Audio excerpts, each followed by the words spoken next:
Hello everyone. कैसे हैं आप सभी लोग। Myself Khushboo Dubey. I am a mentor. I hope आप अपनी सेहत, फैमिली और पढ़ाई का ध्यान अच्छे से रख रहे होंगे। और हम लोगों ने पिछले वीडियो में पढ़ा था, पिछली क्लासेस में हम लोगों ने इंडो मेम्ब्रेन सिस्टम को कंप्लीट किया था। और आज की इस वीडियो में हम लोग साइटोस्केलेटल सिस्टम को कंप्लीट करेंगे। मैंने पिछले वीडियो में आप लोगों को साइटोस्केलेटल सिस्टम के बारे में थोड़ी बहुत चीजें तो बताई ही थी। तो किस किस को याद है, थोड़ा आप लोग बताइएगा। स्टार्ट करते हैं हम लोग साइटोस्केलेटल सिस्टम के बारे में। साइटोस्केलेटल सिस्टम मैं रिवीजन करा दे रही हूँ, जो मैंने पिछले सेशन में आप लोग को बताया था।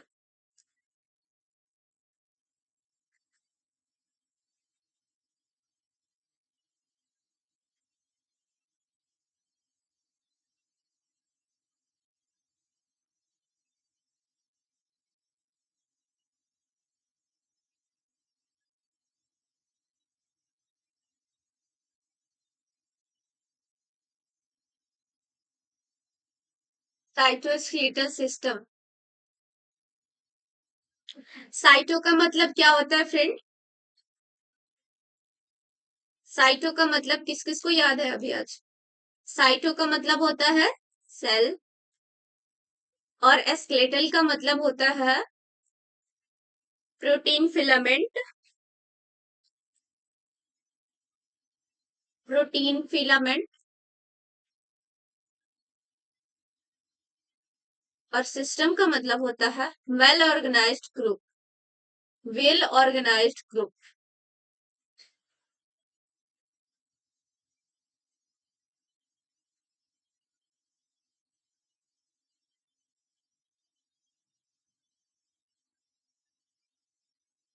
तो इसको हम लोग बोल सकते हैं well organised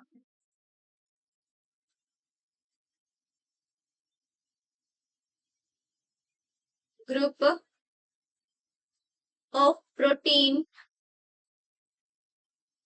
well organised group of protein. अब आदत डालिए थोड़ी बहुत शॉर्टकट की, क्योंकि आपके एग्जाम्स में ज्यादा में भी शॉर्टकट्स भी आते हैं। तो मतलब ग्रुप का तो नहीं शॉर्टकट आएगा, लेकिन कुछ कुछ नेम्स है उसका शॉर्टकट आता। ठीक है। तो well organised group of protein filament in the shell.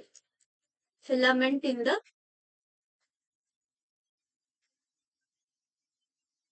Shell.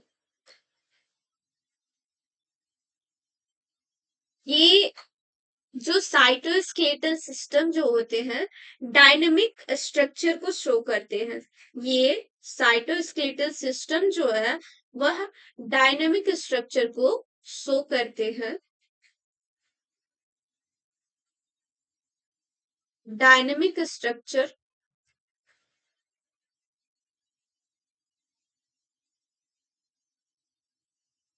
अब इसका रीजन क्या है? Because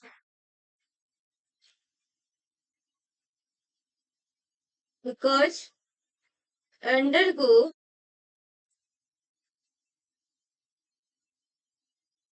change in their structure.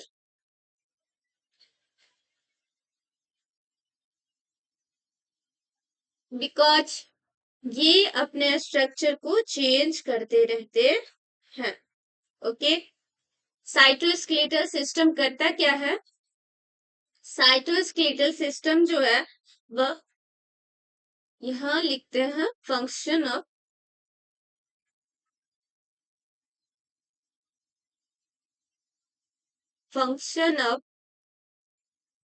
Cytoskeletal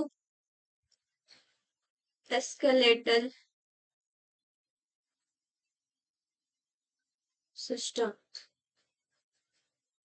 ये करते क्या है? तो सेल को शेप देते हैं। सेल को शेप देते हैं।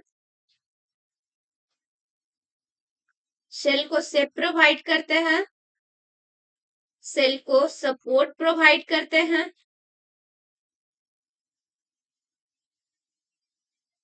सेल को शेप देते हैं, सेल को सपोर्ट प्रोवाइड करते हैं। सेल को मूवमेंट कराते हैं, ऑर्गेनेल्स का पोजिशनिंग कराते हैं,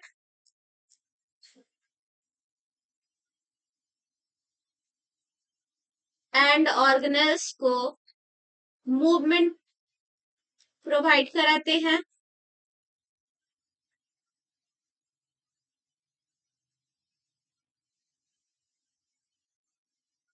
ऑर्गेनेल्स और वेसिकल्स को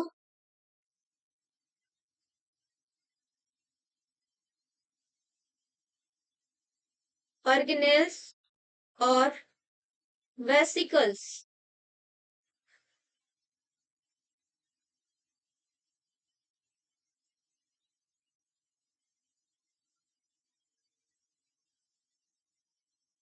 वेसिकल को मूवमेंट प्रोवाइड करते हैं,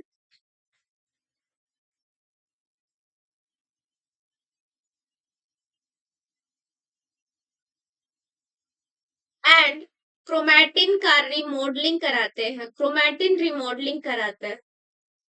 क्रोमैटिन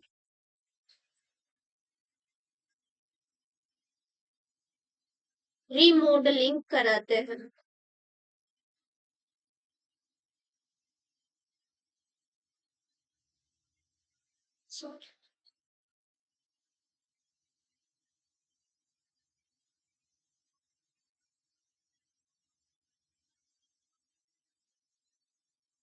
क्रोमैटिन रिमॉडलिंग कराते हैं।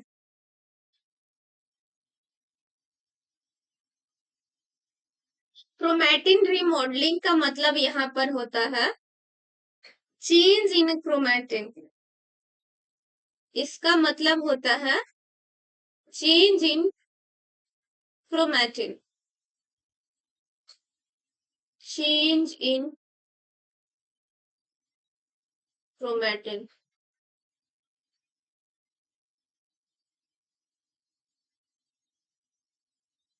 अब हम लोग साइटोस्केलेटल सिस्टम का टाइप्स पढ़ते हैं। Types of cytoskeletal system. ये 3 टाइप्स के होते हैं। साइटोस्केलेटल सिस्टम जो होते हैं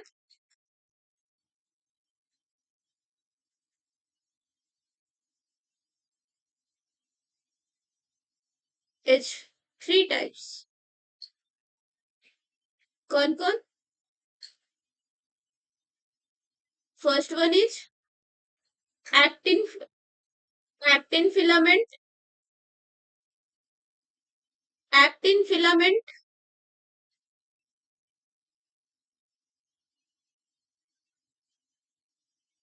एंड दूसरा होता है इंटरमीडिएट फिलामेंट।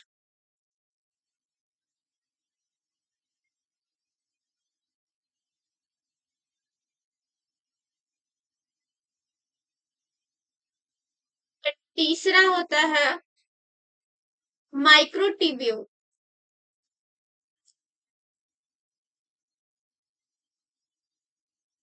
ये एक्टिन फिलामेंट जो है,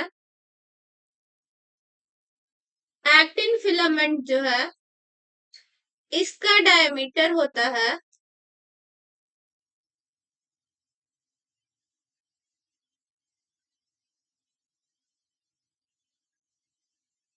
एक्टिन फिलामेंट का डायमीटर होता है 7 नैनोमीटर, अप्रोक्स 7 नैनोमीटर। और इंटरमीडिएट फिलामेंट का डायमीटर होता है अप्रोक्स 10 नैनोमीटर एंड माइक्रोट्यूब्यूल का डायमीटर होता है approx 25 nanometre.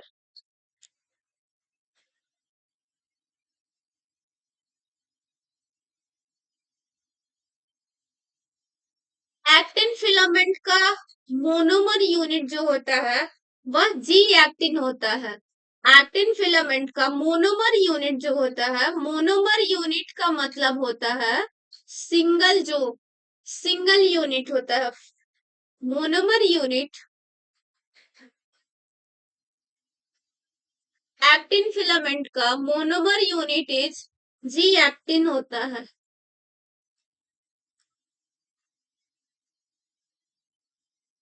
G actin means globular actin.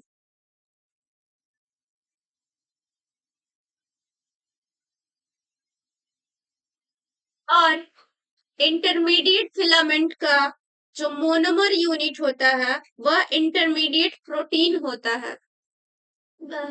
Intermediate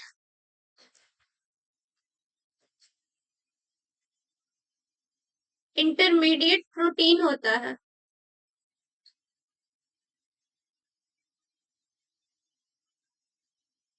और माइक्रोट्यूब्यूल्स का inter monomer unit tubulin protein होता है।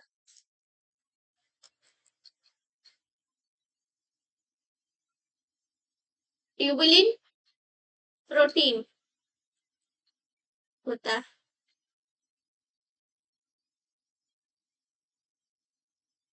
आज हम लोगों को स्पेशली पढ़ना क्या है? एक्टिन फिलामेंट पढ़ना है। आज हम लोगों को स्पेशली पढ़ना क्या है? एक्टिन फिलामेंट पढ़ना है। Actin filament.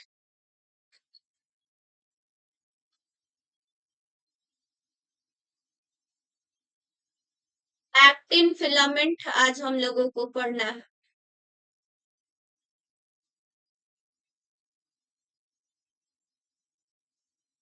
जानते हैं?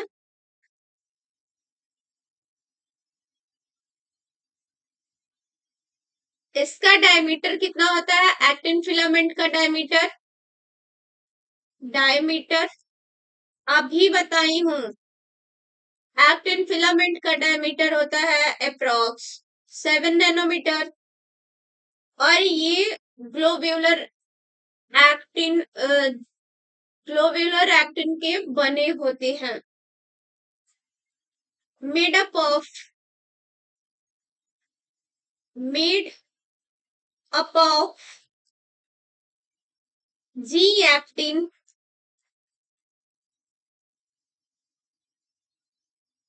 ग्लोब्यूलर एक्टिन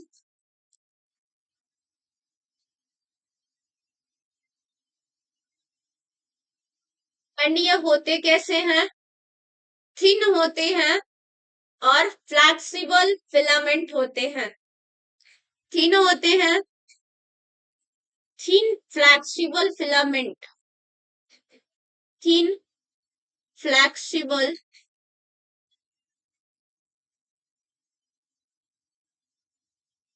फिलामेंट होते हैं।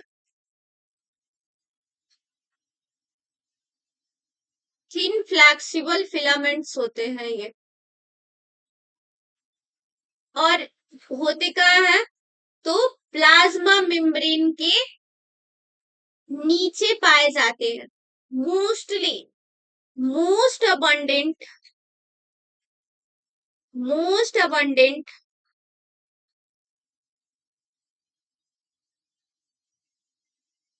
Below most abundant below the plasma membrane. Most abundant below the plasma membrane.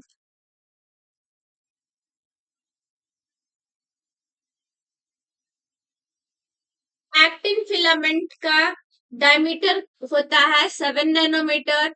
ये जी एक्टिन के बने होते हैं, थिन होते हैं, थिन फ्लेक्सिबल फिलामेंट होते हैं और प्लाज्मा मेम्ब्रेन के नीचे होते हैं। इस कारण से यह प्लाज्मा मेम्ब्रेन को सपोर्ट प्रोवाइड करते हैं और प्लाज्मा मेम्ब्रेन सॉरी मतलब सेल को सपोर्ट प्रोवाइड करते हैं, सेल को शेप देते हैं और सेल को मूवमेंट कराने का काम करते हैं। ये जैसे देखिए यहाँ पे आप देख सकते हैं, ये मान लीजिए कि प्लाज्मा ये है प्लाज्मा मेम्ब्रेन और इसके नीचे है हम लोगों का G actin protein. G actin protein है इसके नीचे। सॉरी प्रोटीन नहीं, मैं मेरे दिमाग से निकल गया।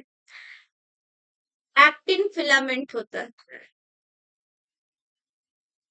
ये।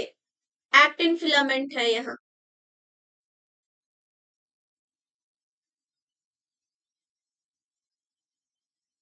Actin filament.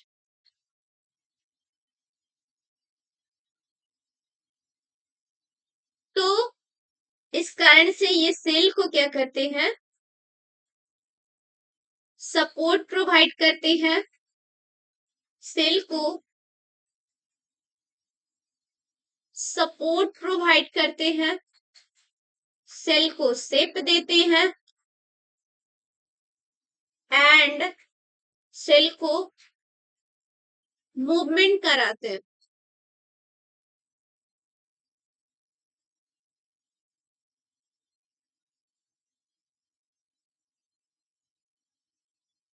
अब प्रोटीन के बारे में समझते हैं कि प्रोटीन जो होते हैं वो 2 टाइप्स के होते हैं। अब हम लोगों को प्रोटीन समझना है। प्रोटीन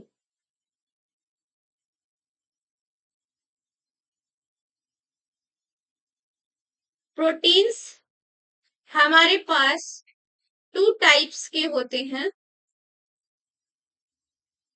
एक है ग्लोब्यूलर प्रोटीन। ग्लोब्यूलर प्रोटीन नाम से स्पष्ट हो रहा है कि गोल होगा। ग्लोब्यू सॉरी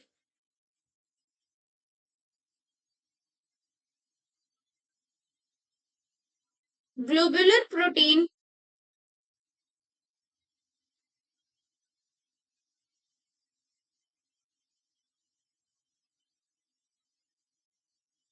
और दूसरा is fibrous protein.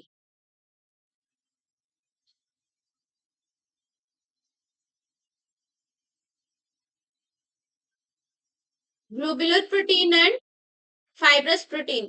Globular protein कैसा होता है, गोल होता है इस टाइप का, और फाइब्रस प्रोटीन जो होते हैं वो इस तरीके से फाइबर्स के रूप में होते हैं।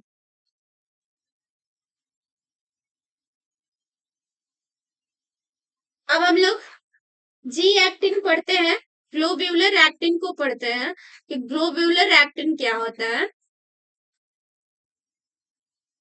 जी एक्टिन को पढ़ते हैं।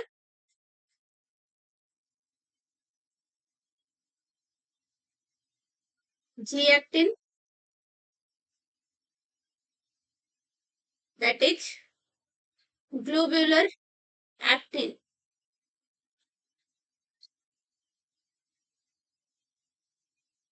ग्लोब्यूलर एक्टिन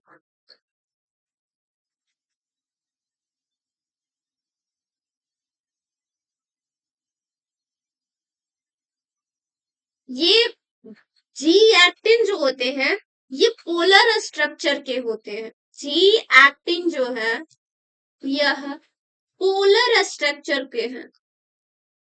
अब पोलर स्ट्रक्चर अगर है तो इसके 2 साइड्स होंगे, एक हेड होगा और एक टेल होगा। पोलर स्ट्रक्चर अगर है तो एक हेड होगा इसमें और एक टेल होगा, इस तरीके से।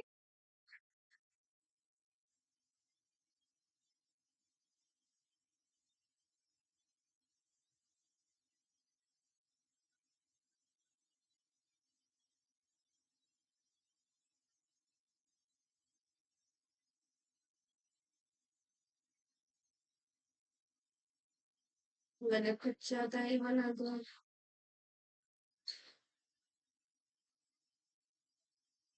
ऐसे।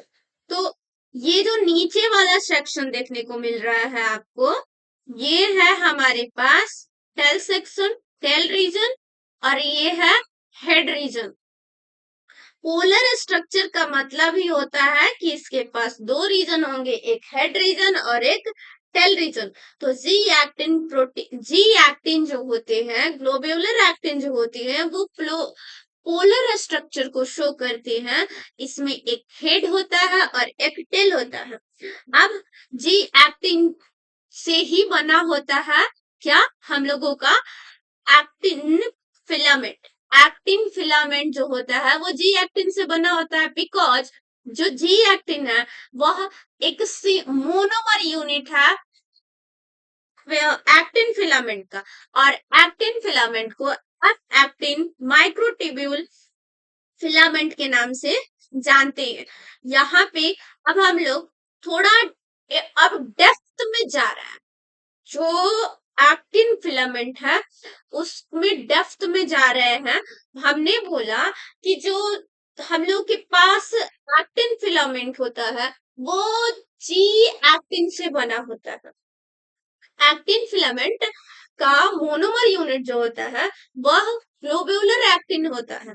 तो ग्लोब्यूलर एक्टिन जो होते हैं वो हेड टू टेल फैशन में क्या होते हैं, जुड़ते हैं, और 166 डिग्री पर क्या करते हैं, जुड़ करके क्या बनाते हैं, वह बनाते हैं पोलर स्ट्रक्चर को, यानी कि डबल हेलिकल स्ट्रक्चर टाइप का दिखने लगते हैं।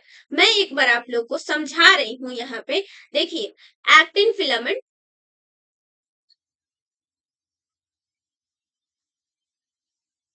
Actin filament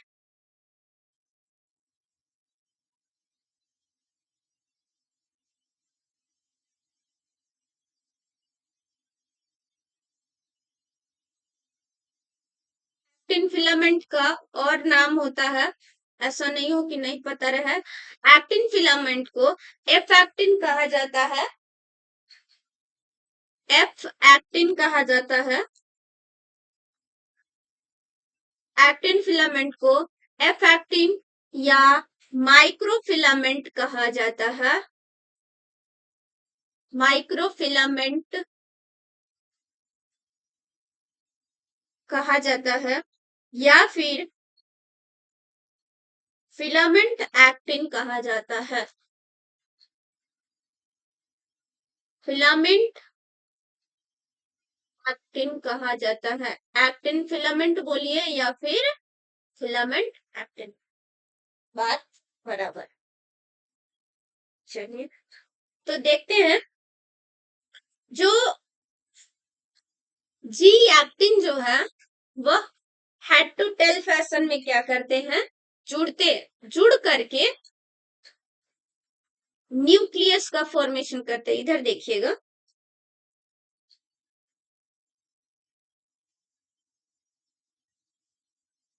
head to tell fashion में जुड़ते हैं, हेड टू, सॉरी, एक बार पहले मैं समझा दे रही हूँ फिर आपको लिखवाऊंगी, ये बस लिख लीजिए, head to tell fashion.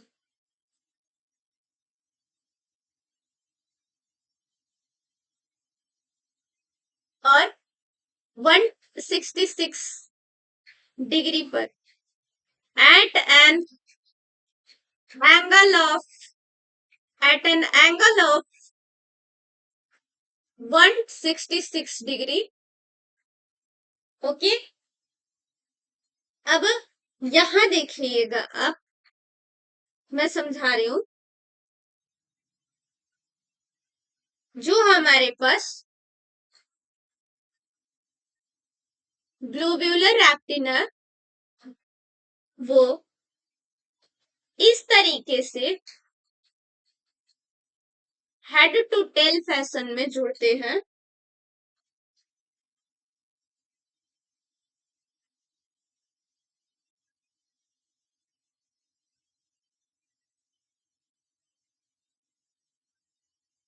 Head to tell fashion में जुड़ते हैं।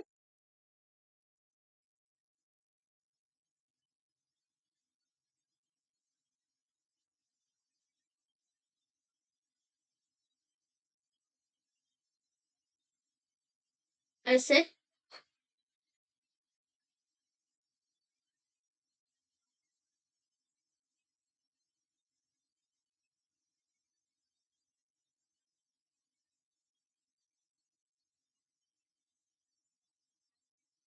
Eight an angle of 166 degree, इस तरीके से ये क्या होते हैं, जुड़ते हैं। तो ये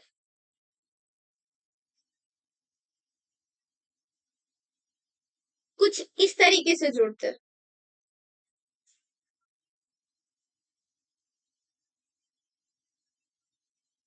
ऐसे ऐसे ऐसे, ठीक है, और ये ऐसे ऐसे ऐसे। तो हमें लगता क्या है, जब ये इस तरीके से जुड़ते हैं तो हमें यह लगता है कि यह डबल हेलिकल स्ट्रक्चर है। तो हमें यह महसूस होता है कि यह जो है डबल हेलिकल स्ट्रक्चर है।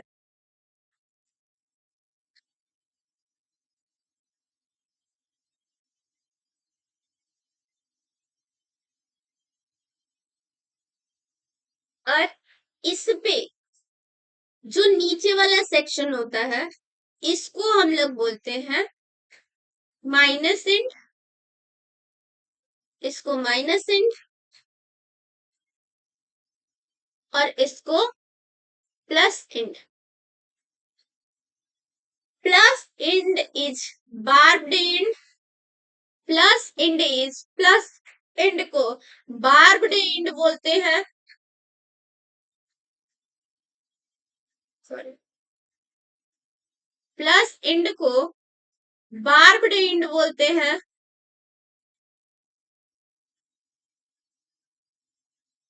एंड माइनस एंड को पॉइंटेड एंड बोलते हैं। माइनस एंड को पॉइंटेड एंड बोलते हैं। और यहाँ पर हम लोगों का फॉर्मेशन, अब जैसे देखिए, इतना पूरा कहानी समझ में आया कि जब ग्लोब्यूलर,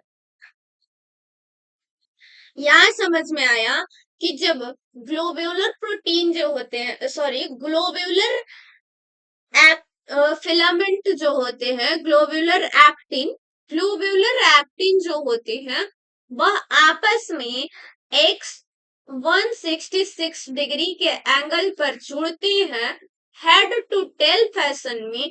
तो वह एफ एक्टिन का निर्माण करते हैं, दैट इज की एक्टिन फिलामेंट का निर्माण करते हैं, और इसको हम लोग बोलते हैं एफ एक्टिन। इसको हम लोग बोलते हैं एफ एक्टिन, एफ एक्टिन। और ये एफ एक्टिन पोलर स्ट्रक्चर होता है। अब इससे पता चल गया कि जो एफ एक्टिन है वह पोलर स्ट्रक्चर के होते हैं, पोलर स्ट्रक्चर के होते हैं, बिकॉज ग्लोब्यूलर एक्टिन जो है वह पोलर स्ट्रक्चर के होते हैं।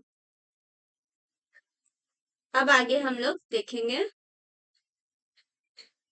प्लस एंड के बारे में समझ ले रहे हैं थोड़ा। प्लस एंड जो है यहाँ पर, ये मैं समझाती हूँ। प्लस एंड जो होता है, यहाँ पे पोलीमराइजेशन रेट क्या होता है, हाई होता है।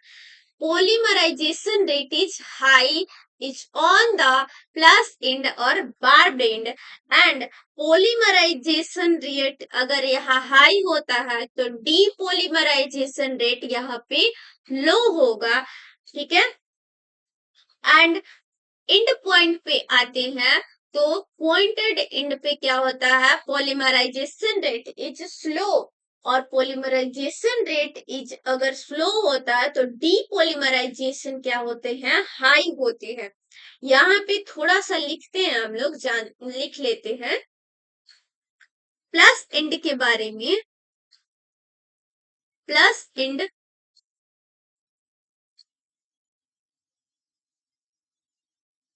प्लस एंड का polymerisation rate is high, polymerization rate is high,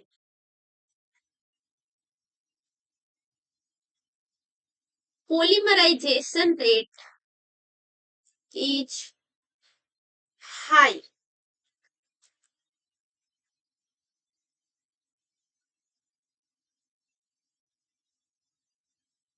polymerization rate is higher than end point, end point से अधिक होता है। यानी कि फास्टर पॉलीमराइजेशन होता है। पॉलीमराइजेशन रेट हायर का मतलब हुआ कि faster polymerisation, faster polymerisation, faster polymerisation.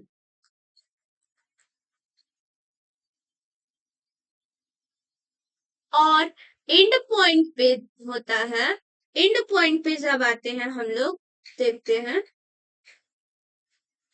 And point पे यानी माइनस पॉइंट पे प्लस एंड और माइनस एंड होते हैं, तो एंड पॉइंट पे स्लो पॉलीमराइजेशन होता है, एंड पॉइंट पे स्लो पॉलीमराइजेशन होता है, स्लो पॉलीमराइजेशन होता है।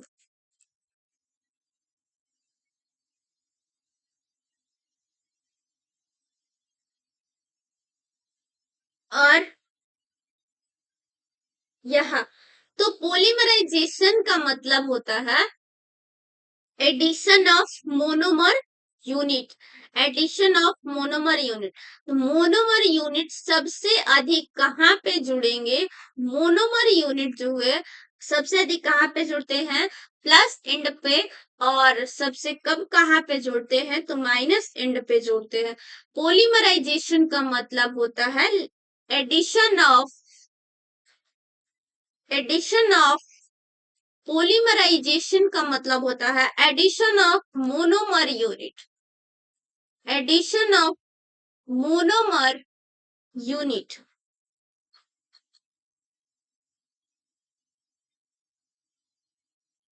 और डीपॉलीमराइजेशन जो होता है वो दोनों एंड पे अप्रॉक्स सेम होता है, ठीक है। Depolymerisation is, depolymerisation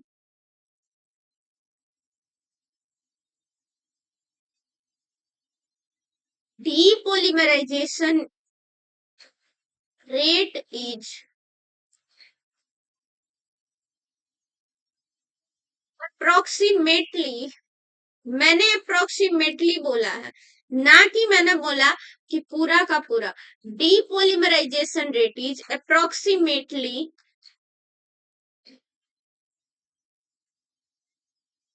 same on both side, same on both and.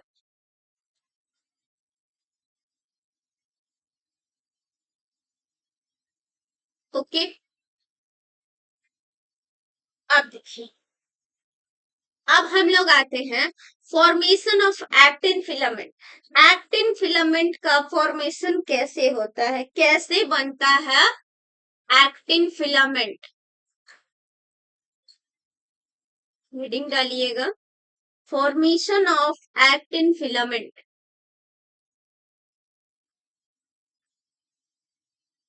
Formation of actin filament.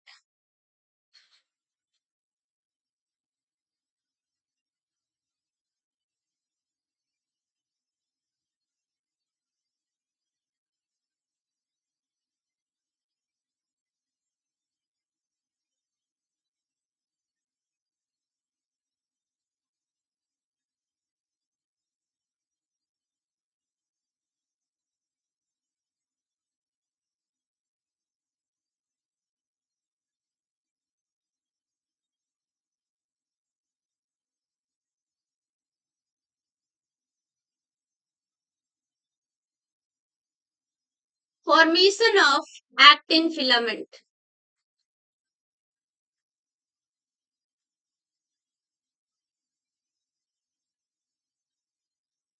Formation of actin filament में तीन स्टेप होते हैं। First one is nucleation, formation of actin filament में तीन स्टेप होते हैं। फर्स्ट वन इज न्यूक्लिएशन,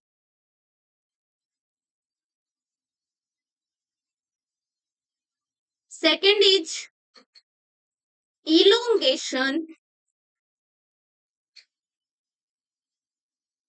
और third is steady state, steady, STD बोला जाता है, स्टडी स्टेट, स्टडी स्टेट। सबसे पहले न्यूक्लिएशन होता है, न्यूक्लियस बनता है। न्यूक्लिएशन का मतलब होता है सबसे पहले न्यूक्लियस बनता है, और न्यूक्लियस के बनने के लिए फॉर्मेशन, एक्टिन फिलामेंट के फॉर्मेशन के लिए प्रोटीन जो होते हैं इन्वॉल्व होते हैं। दो प्रोटीन इन्वॉल्व होते हैं, एक होते हैं फॉर्मिन प्रोटीन और एक होता है ARP23 प्रोटीन। यहां पर protein involve in protein involve in formation of actin filaments. दो प्रोटीन होते हैं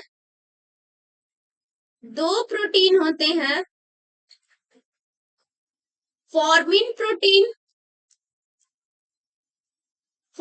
प्रोटीन और ARP23 protein. ARP23 protein, फॉर्मिन protein जो होता है वह न्यूक्लिएशन में मदद करता है। फॉर्मिन प्रोटीन जो होता है वह न्यूक्लिएशन में मदद करता है। Help in nucleation, and formin protein जो होते हैं वह बार्ब्ड एंड ट्रैकिंग प्रोटीन कहलाते हैं। फॉर्मिन प्रोटीन जो है बार्ब्ड एंड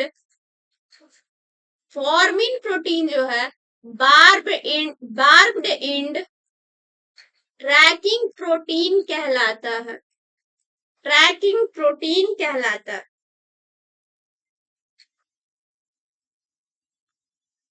क्यों कहलाता है? बार्ब्ड एंड ट्रैकिंग प्रोटीन फॉर्मिन को क्यों कहते हैं? क्योंकि फॉर्मिन जो होते हैं वह अटैच्ड होते हैं जी एक्टिन से। यहां देखिए, because attach eight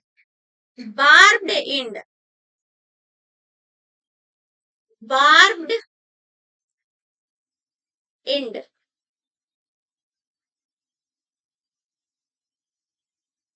that is addition of G actin. इसको बोल देते हैं हम लोग एडिशन ऑफ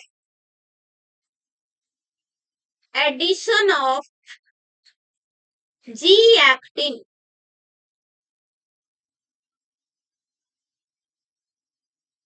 ओके, इतनी सारी बातें आप लोगों को क्लियर हुई। अब मैं न्यूक्लिएशन का प्रोसेस समझाती हूँ कि किस तरीके से न्यूक्लिएशन होता है। टकटकी लगा करके देखते रहिएगा, इधर उधर दिमाग को नहीं भटकाना है। सबसे पहले आते हैं हम लोगों के पास जी एक्टिन प्रोटीन। हम लोगों के पास आया जी एक्टिन प्रोटीन। ये बहुत सारे जी एक्टिन प्रोटीन है, ठीक है, जी एक्टिन बहुत सारे हैं। अब हम लोग इसका क्या करा रहे हैं? न्यूक्लिएशन। हम लोग इसका न्यूक्लिएशन करा रहे हैं।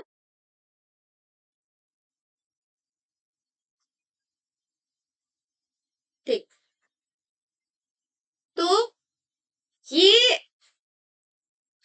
जो जी एक्टिन प्रोटीन होते हैं बिखरे पड़े होते हैं, इधर से उधर घूम रहे होते हैं, तो इनको इकट्ठा कौन करता है? एक जगह पे लाने का काम कौन करता है?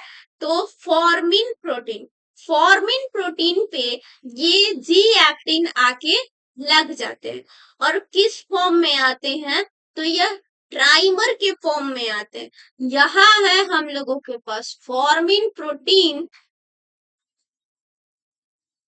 यहाँ है हम लोगों के पास फॉर्मिन प्रोटीन, फॉर्मिन प्रोटीन है, फॉर्मिन है, और इस फॉर्मिन के अंदर ट्राइमर के फॉर्म में जी एक्टिन आकर के लग जाते हैं हेड टू टेल फैशन में, हेड टू टेल फैशन में। इस तरीके से यह जी एक्टिन जो होते हैं आकर के लग जाते हैं, ठीक है। इसको हम लोग बोलते हैं ट्राइमर, क्योंकि 3 है, ट्राइमर के फॉर्म में आकर के लग जाते हैं, यानी ट्राइमर बनाते हैं।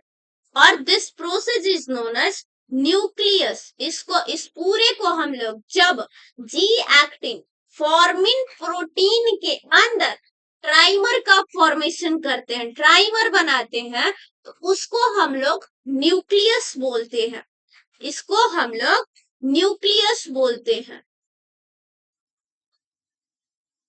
न्यूक्लियस बोलते हैं। और न्यूक्लियस को हम लोग बोल देते हैं फाउंडेशन ऑफ फिलामेंट। इसको ये भी तो बोल सकते हैं कि फिलामेंट का फॉर्मेशन होने लगा, foundation of filament, foundation of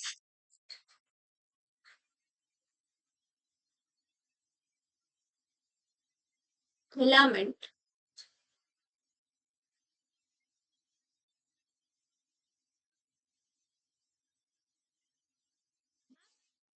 filament बन गया, तो अब क्या होगा, इलोंगेशन होगा। न्यूक्लिएशन का प्रोसेस समझ में आया आप लोगों को। न्यूक्लिएशन में क्या होता है, बहुत सारे जी एक्टिन प्रोटीन होते हैं, वह फॉर्मिन प्रोटीन के अंदर ट्राइमर के फॉर्म में आकर के जुड़ जाते हैं, उसको हम लोग न्यूक्लियस कहते हैं। न्यूक्लिएशन का मतलब ही होता है that is formation of nucleus, यानी कि foundation of filament. Okay, nucleation हो गया। अब होगा इलोंगेशन, यानी कि इस न्यूक्लियस को क्या करना, इलोंगेट करना, बड़ा मोटा करना, ठीक है, लंबा करना, ठीक। इलोंगेशन का, इलोंगेट मतलब लंबा करना, इसके साइज को बढ़ाना। तो अब होता है इलोंगेशन। तो जो हम लोगों के पास न्यूक्लियस ये बन करके आया है, ये जी एक्टिन के, यहां देखिए ये जी एक्टिन है,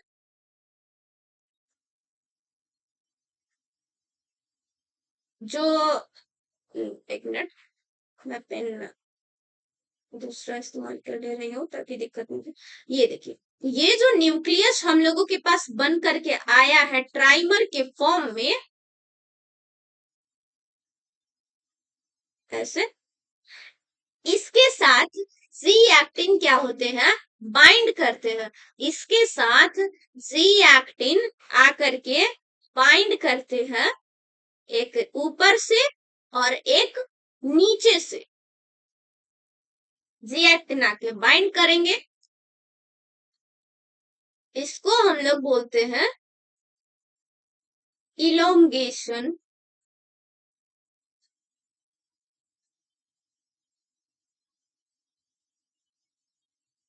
तो देखिए ये होता क्या है, यहाँ पे हमारे पास है न्यूक्लियस,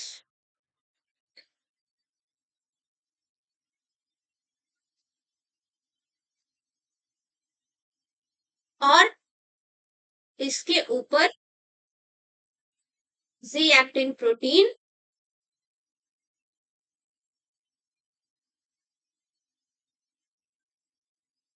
आकर के इस तरीके से लग गया, इस तरीके से इसमें ऊपर से नीचे से ऐसे, ठीक। तो इसको हम लोग बोलते हैं F actin, F actin, F actin. जब न्यूक्लियस के साथ, न्यूक्लियस के साथ जी एक्टिन जा आकर के जुड़ता है, और वो भी हेड टू टेल फैशन में। अब देखिए यहाँ पे हेड टू टेल फैशन में ये है हेड और ये टेल आकर के जुड़ गया, तो इसको हम लोग बोल दिए एफ एक्टिन। एफ एक्टिन यानी कि फिलामेंट एक्टिन।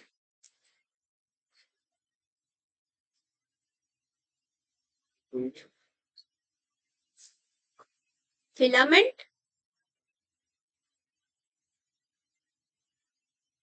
एक्टिन। आ रही है चीजें समझ में? अब वो डायग्राम जो एफ एक्टिन का बताई हूँ वो आगे क्लियर हुआ? ठीक है। अब इसके बाद आता है हम लोगों का स्टेडी स्टेट।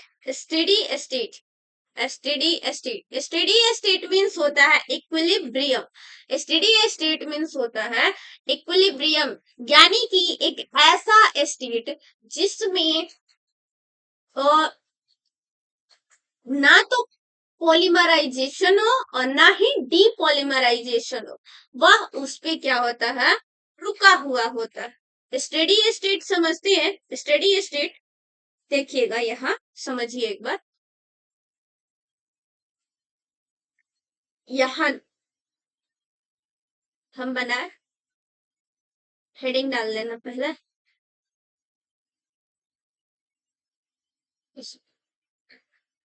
स्टेडी स्टेट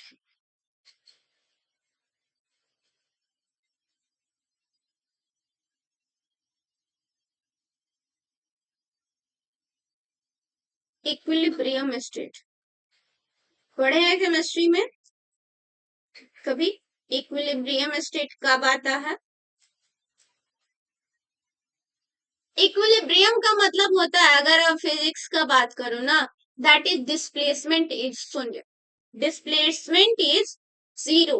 जैसे कि इक्विलिब्रियम और स्टेडी स्टेट का मतलब ही होता है कि जैसे एक पॉइंट से चलना शुरू किए और दूसरे पॉइंट पे गया, फिर उस दूसरे पॉइंट से फिर उस पहले वाले पॉइंट पे आ गया, तो हमारा डिस्प्लेसमेंट क्या होता है, जीरो हो जाता है। उसी तरीके से इसमें जो होता है डीप, इसमें स्टेडी स्टेट आता है। ठीक है, अभी मैं समझाती हूँ। यहाँ देखिएगा, यहाँ है हम लोगों के पास जी एक्टिन, जी एक्टिन, ये जी एक्टिन और जी एक्टिन। ठीक है, और ये जुड़ गया न्यूक्लियस से।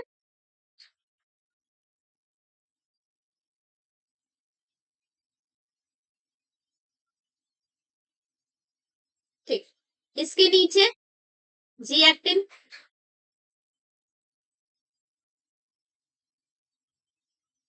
G actin, G actin, G actin, G actin. ओहो, ये कुछ ज्यादा ही खास बन गया था। जी एक्टिन, जी एक्टिन, ये इस तरीके से। तो और ये जो है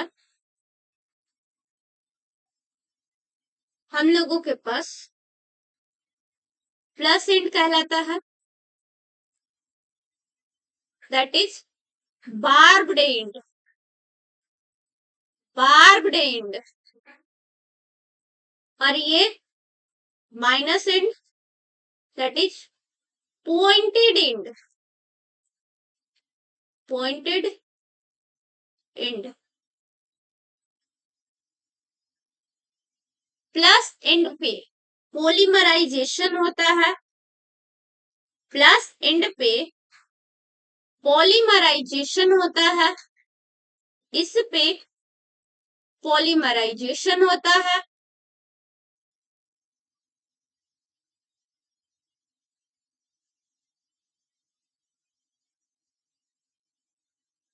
पॉलीमराइजेशन होता है ठीक है। और यहाँ माइनस एंड पे डीपोलीमराइजेशन होता है, माइनस एंड पे डीपोलीमराइजेशन होता है।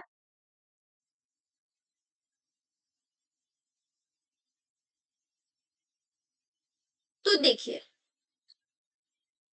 क्या होता है इसमें, जब यहां से पोलीमराइजेशन हो रहा है और नीचे से डीपोलीमराइजेशन हो रहा है, जितना आया जितना का पॉलीमराइजेशन हुआ उतना का डीपोलीमराइजेशन हो गया।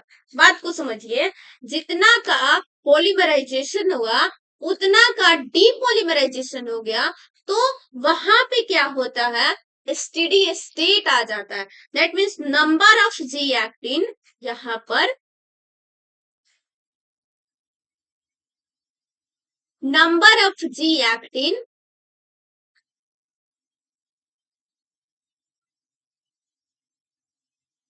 number of G actin polymerized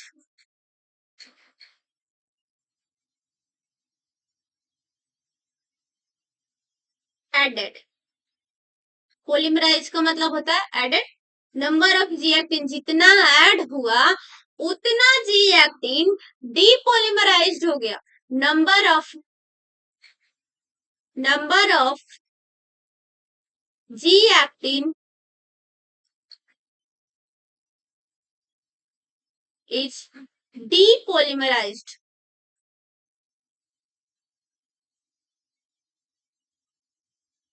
अब समझ में आया, घर से स्कूल गए, स्कूल से घर आ गए, कितना डिस्प्लेसमेंट हुआ, शून्य, जीरो हुआ ना, डिस्प्लेसमेंट जीरो। उसी तरीके से जितने का पॉलीमराइजेशन हुआ, जितने जी एक्टिन का पॉलीमराइजेशन होता है उतने जी एक्टिन का डीपॉलीमराइजेशन हो जाता है। इस स्टेज को हम लोग बोलते हैं steady state, that is equilibrium state. Okay, समझ में आ गया। तो यहाँ कोई डाउट है, कोई डाउट होगा तो बेझिझक पूछना। Length of actin, length of length of actin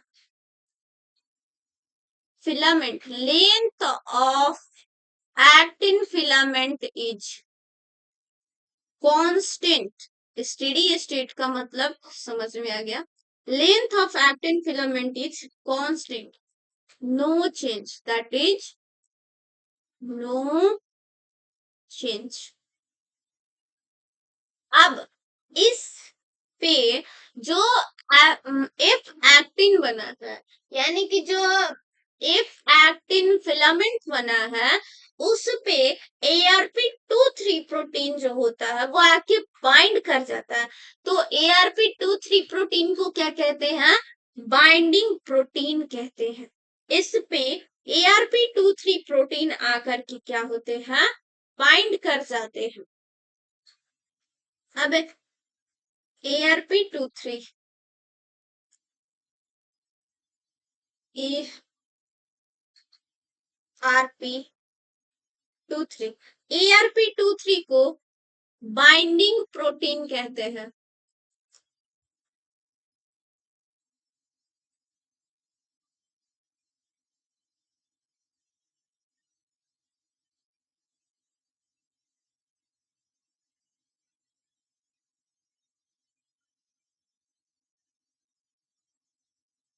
हमारे पास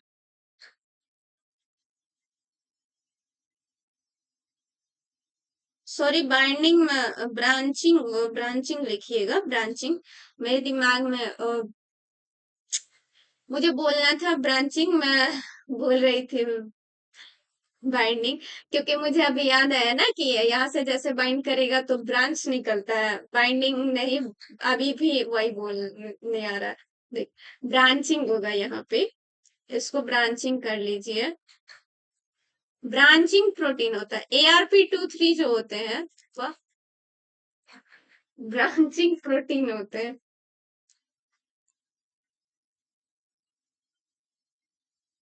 ब्रांचिंग प्रोटीन होता है।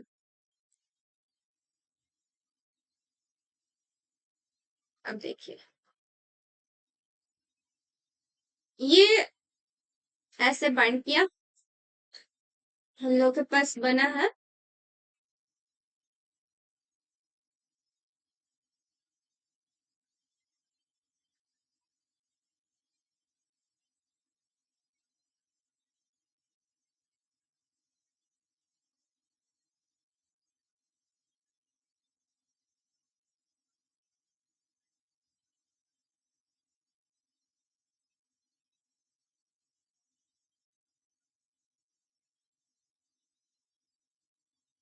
थोड़े ऊपर लेवल का बन रहा है। फिर हम लोग का जो ये रिएक्टिन जो है ना,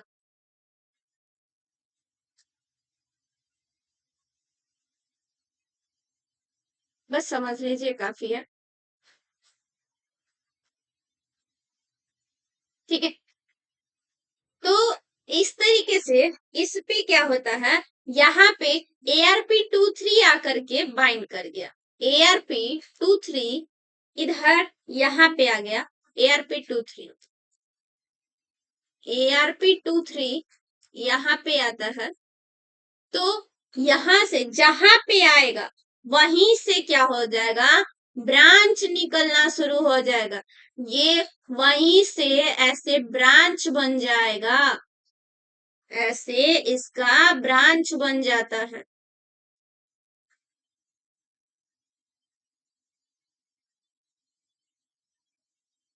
समझ में आ गया?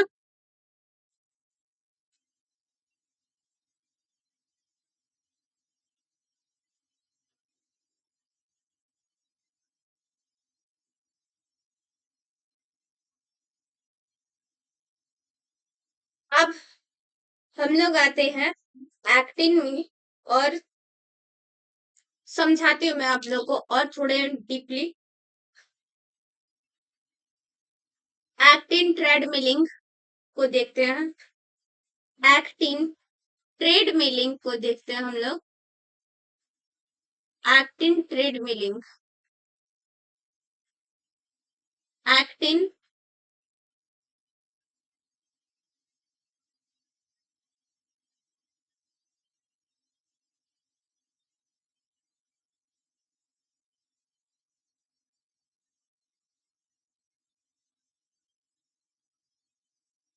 एक्टिन ट्रेडमिलिंग,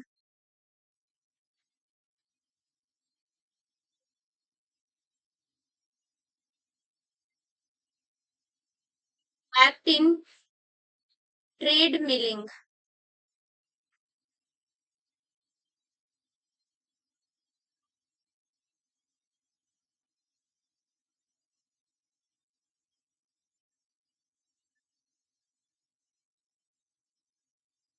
इसको बोलते हैं स्टेडी स्टेट। एक्टिन ट्रेडमिलिंग को हम लोग बोलते हैं steady state. Steady state, steady state, इसको स्टेडी स्टेट बोलते हैं।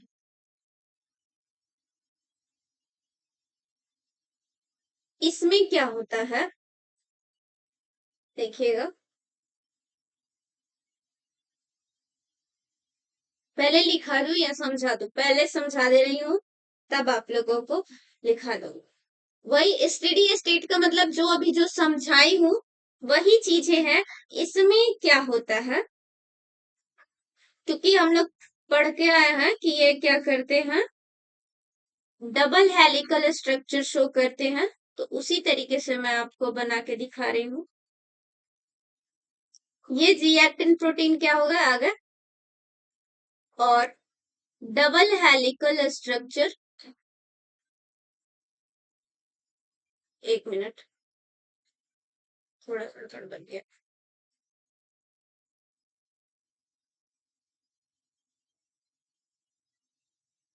Sorry my dear.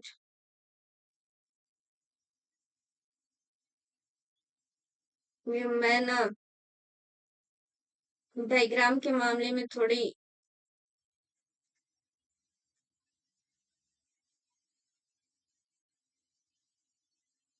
ठीक है। कैसे? अब मान लीजिए, सपोज मानिए, जो चीजें मैं समझा रही हूँ वहां पे ध्यान दीजिएगा। यहाँ पे मेरा प्लस एंड ये तो होता ही है, और यहाँ पे माइनस एंड, ये पॉइंटेड एंड, ये बार्ड एंड। अब देखिए, मान लीजिए कि ऊपर हम लोग क्या कर रहे हैं, इसको प्लस एंड को मान लीजिए कि 7G एक्टिन चाहिए। मान लीजिए कि इसको 7G एक्टिन की आवश्यकता है, इसको 7G एक्टिन की आवश्यकता है, प्लस एंड को 7G एक्टिन की आवश्यकता नीड है। इसको 7G एक्टिन चाहिए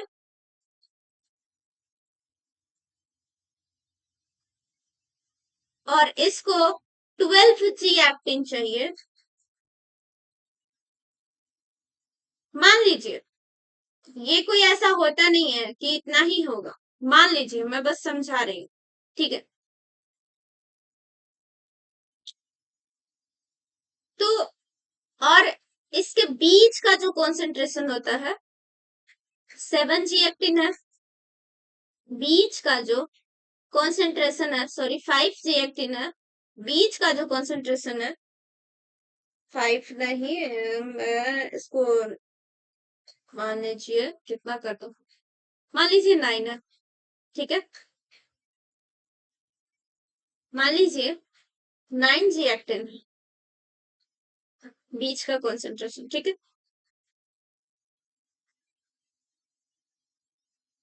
यह ये मान लीजिए। तो अब देखिए, इसको मिल गया, इसको चाहिए 7G एक्टिन, इसको चाहिए 7G एक्टिन, और हम इसको दे दिए कितना, 8G एक्टिन या फिर 9G एक्टिन। देखिए, इसको चाहिए 7G एक्टिन, मैंने इसको दे दिया 7G एक्टिन, तो बोलता है हमको तो चाहिए था 7G एक्टिन, बट तुमने दे दिया हमको 9G एक्टिन। चलो हम तो खुश हो गए। हमको जैसे एक मान लीजिए, एक छोटा एक बच्चा है, ठीक है, एक छोटा बच्चा है, छोटा सा, वो अपनी मम्मी से बोलता है, मम्मी मम्मी हमको 10 रुपया दीजिए, हमको ये चीज खरीदना है। तो मम्मी बोली कि बेटा देखो मेरे पास छुट्टा तो नहीं है, तो मैं आपको, ये मेरे पास 20 का नोट है, तुम ये ले लो। तो वो खुश हो गया, खुश हो गया ना। हम मम्मी बोले जो मन करे, जितना मन करे उतना खा लेना, तो उतना पे वो खुश हो जाता है, बोलता है कि चलो अब इतना काम हो गया। अब फिर मम्मी उसको कुछ काम करने बोलती है, तो हाँ हमको तो 20 रुपया मम्मी दी है, हमको इतना ही चाहिए था, और वो खुश होकर के क्या करेगा, अपना काम करेगा। या तो इसको 7G एक्टिन मिलेगा तब पर भी मम्मी का काम कर देगा, और इसको 9G एक्टिन मिलेगा तब पर भी काम कर देगा, बट इसको चाहिए 7G एक्टिन, और अगर 7G एक्टिन से कम मिलता है तो यह काम नहीं करेगा। उसी तरीके से इधर माइनस एंड पे आते हैं, तो माइनस एंड को चाहिए कितना, 12G एक्टिन। अगर 12G एक्टिन से इसको भी 9, मम्मी ने देखिए, मम्मी ने इसको भी 9G एक्टिन दे दिया, मम्मी ने इसको भी 9G एक्टिन दे दिया और इसको भी 9G एक्टिन दे दिया, तो ये तो खुश होकर के अपना काम करने लगेगा, लेकिन ये बोलेगा हाँ, हमको चाहिए था कितना, हमको 12G एक्टिन चाहिए था, और आप हमको कितना रुपया दे रही है, हमको आप दे रही हैं 9 रुपया, नहीं नहीं हम नहीं करेंगे आपको काम, जाइए। ये उल्टा काम करने लगेगा, तोड़ फोड़ काम, ठीक है। तो ये उल्टा काम करने लगता है, ये पॉलीमराइजेशन करता है, 7G एक्टिन जो है पॉलीमराइजेशन, प्लस एंड पॉलीमराइजेशन करता है माइनस एंड। जब इसके कॉन्सेंट्रेशन से कम होगा तो वह डीपॉलीमराइजेशन करने लगता है। यहाँ पे लिखेंगे हम लोग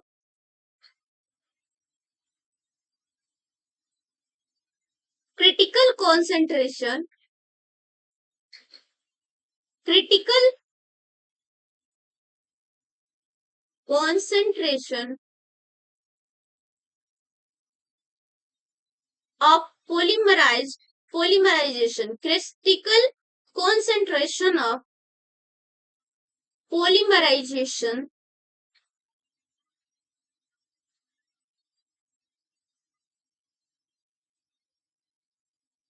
is less।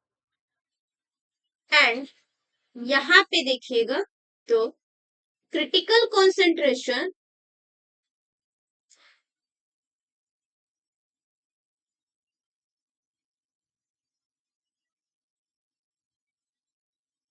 of polymerization is high। critical concentration of polymerization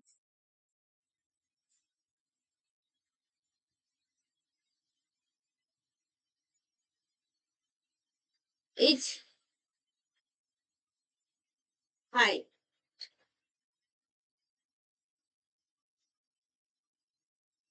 आ गई चीजें समझ में आप लोग को? यहाँ पे लिख लेंगे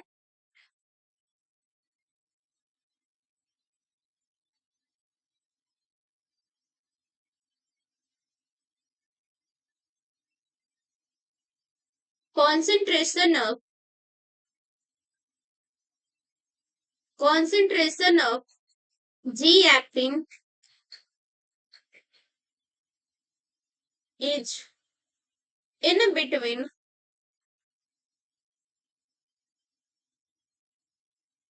concentration of G actin is in between critical concentration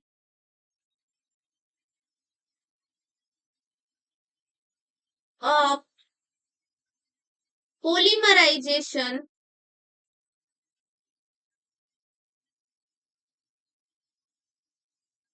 for end point plus end point and minus and point. हो गया? ये पूरी राम कहानी समझ में आई आप लोग को? अब एक और छोटू सा टॉपिक है जिसको समझ ले रहे हैं हम लोग, factor affecting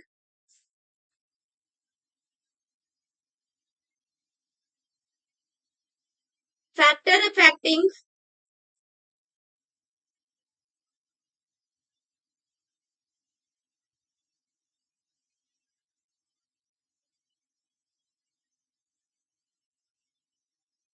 factor affecting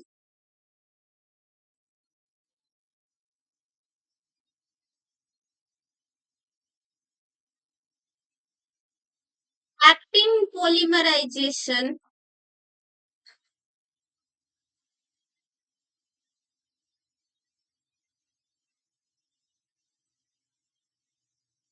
and depolymerization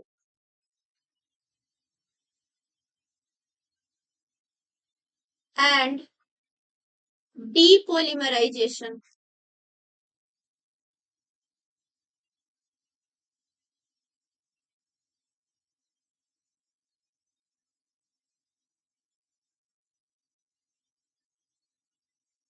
First is ionic strength, factor affecting polymerization and depolymerization। बताना फैक्टर पहला होगा आयनिक strength.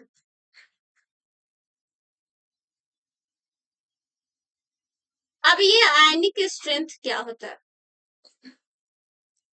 Ionic strength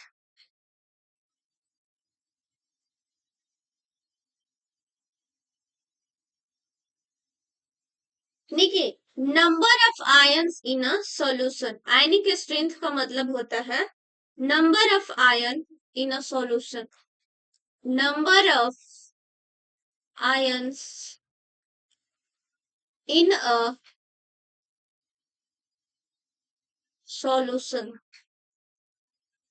If ionic strength is increases, अगर आयनिक स्ट्रेंथ इंक्रीज होता है, if ionic strength is increases,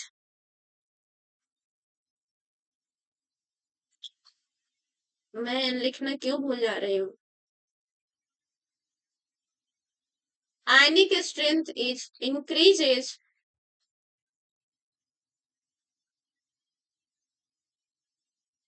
तो number of ion is increases, अगर आयनिक strength increase होगा तो नंबर ऑफ आयंस इंक्रीज होंगे, और नंबर ऑफ आयन इंक्रीज होंगे तो polymerisation rate is increases,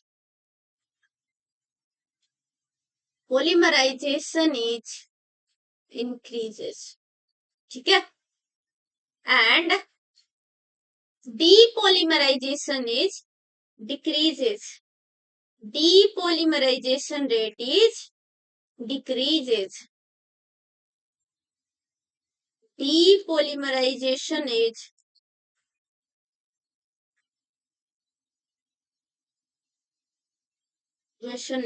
decreases, अगर आयनिक स्ट्रेंथ, अगर आयनिक strength, if ionic strength is decreases,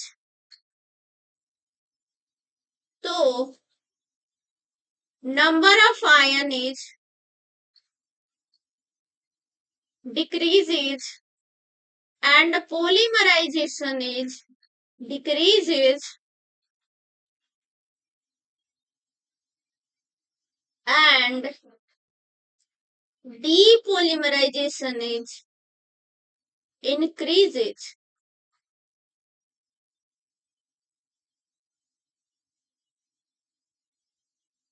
और दूसरा इसमें फैक्टर क्या होता है, दूसरा इसमें फैक्टर रहता है एटीपी, दूसरा फैक्टर इज एटीपी, दूसरा फैक्टर इज एटीपी, अगर जी एक्टिन प्रोटीन के पास एटीपी होता है तो उसका पॉलीमराइजेशन होगा, जैसे एक यहाँ एक जी एक्टिन है और इसके पास अगर एटीपी है तो इसका पॉलीमराइजेशन फास्ट होगा, तो इसका polymerisation is fast, polymerisation is fast,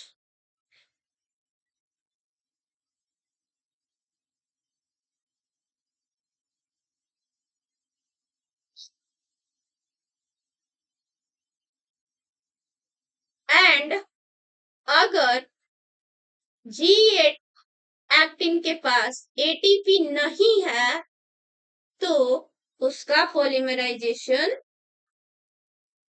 slow होगा या फिर नहीं भी हो सकता, ठीक है, तो इतना बस इसको जानना है, तो यहाँ पे लिख लेते हैं हम लोग, G actin, G actin associated with, G actin associated with ATP, polymerization is faster, polymerization is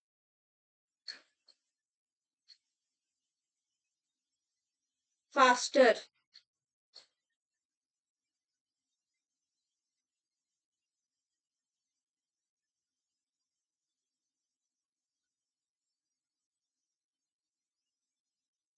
और एक और चीज, आफ्टर पॉलीमराइजेशन, आफ्टर पॉलीमराइजेशन, यहां देखिएगा,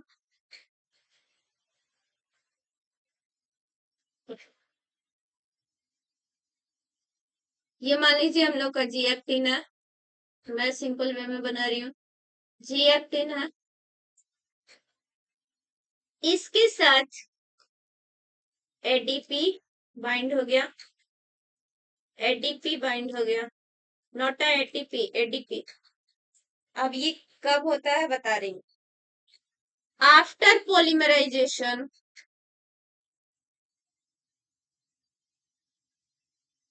जब पॉलीमराइजेशन हो जाता है, एटीपी जुड़ा रहता है, जिसके पास जिस G-एक्टिन के पास एटीपी होता है, उसका पॉलीमराइजेशन हो जाता है, तब added to filament ATP hydrolysed, तब उसको हाइड्रोलाइज कर दिया जाता है, फिलामेंट में ऐड करके उसके एटीपी को हाइड्रोलाइज्ड कर दिया जाता है। ATP is hydrolysed.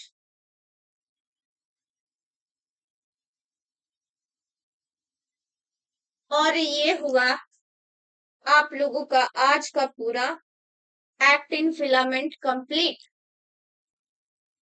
I hope ये सब कुछ आप लोगों को अच्छे से समझ में आया होगा। कोई भी डाउट होगा, कोई भी दिक्कत होगी, बेझिझक कमेंट बॉक्स में आप पूछ सकते हैं। और अगर किसी चीज का डीप चाहिए, डीप डिस्कशन चाहिए, तो वो भी बताइएगा। बट मैं ये बोलूंगी कि हमारे पास देखिए, हम लोग इसमें जो प्रिपरेशन कर रहे हैं CSIR नेट का, इसमें हम लोग का 4 साल का BSc का सिलेबस और 2 साल का पूरे 4th सेमेस्टर का, 2 साल का मास्टर्स का पूरा सिलेबस होता है। और उसको हम लोगों को इतने कम टाइम में पढ़ना है, तो मैं उतनी सारी डीपेस्ट को तो इसमें घुसा नहीं पाऊंगी। अगर बताने चलती हूँ तो पता चलेगा कि पूरा एग्जाम का टाइम खत्म हो गया, लेकिन ये सारी चीजें नहीं कंप्लीट होगी। तो पढ़ना क्या है और छोड़ना क्या है, हम लोगों के पास बहुत सारी चीजें हैं, बुक्स है, तरह तरह की बुक्स है, फॉरेन ऑथर की है, इंडियन ऑथर की है, बहुत सारी है। तो पढ़ना क्या है और छोड़ना क्या है, ये डिसाइड एक टीचर करता है। और इतना अगर जान लीजिएगा, आप लोग खुद से समझने लगेंगे कि हमको क्या पढ़ना है और क्या छोड़ना है, तो समझ जाइए कि आप लोग का सिलेक्शन हो गया। बाकी सारी तैयारी मैं फ्री ऑफ कॉस्ट इस पे कराऊंगी, DPP से लेकर के PPT तक, PPT नहीं, DPP से लेकर के PYQ और प्रैक्टिस सेशन, सब कुछ आपका इंक्लूडेड रहेगा, फ्री ऑफ कॉस्ट। पूरी तैयारी आपकी कराई जाएगी इस पे। बस आपको क्या करना है, तो चैनल को सब्सक्राइब करना है, लाइक करना है वीडियोस को, और शेयर करना है अपने दोस्तों के पास या जितने भी लोग होंगे, और अच्छी अच्छी कमेंट करनी है, अच्छा हो या बुरा, जैसा वीडियो हो, जैसा आप लोग के उपयोग में आए, जैसा आप लोगों को लगे कि हाँ ये मेरी लायक है, तो अच्छा फीडबैक दीजिए। अगर कोई कमी लगती है तो वो भी फीडबैक दीजिए। अभी तो मेरा स्टार्टिंग है ऑनलाइन के सेक्शन में, वैसे देखते हैं। चलिए, तो आज के इस वीडियो में इतना ही। मिलेंगे हम लोग इंटरमीडिएट माइक्रोट्यूब्यूल्स के साथ अगले लेक्चर में। तो आप लोग थोड़ा सा अगर होगा तो रिवीजन कर लीजिएगा इसका, और थोड़ा टाइम अगर मिलेगा तो इंटरमीडिएट फिलामेंट और माइक्रोट्यूब्यूल्स को पढ़ लीजिएगा। ठीक है, नहीं भी पढ़िएगा तो मैं हूँ, उसको अच्छे से समझाऊंगी, कोई भी दिक्कत नहीं होगा। फिलहाल इस वीडियो में इतना ही, मिलेंगे नेक्स्ट वीडियो में। Thank you for watching this video.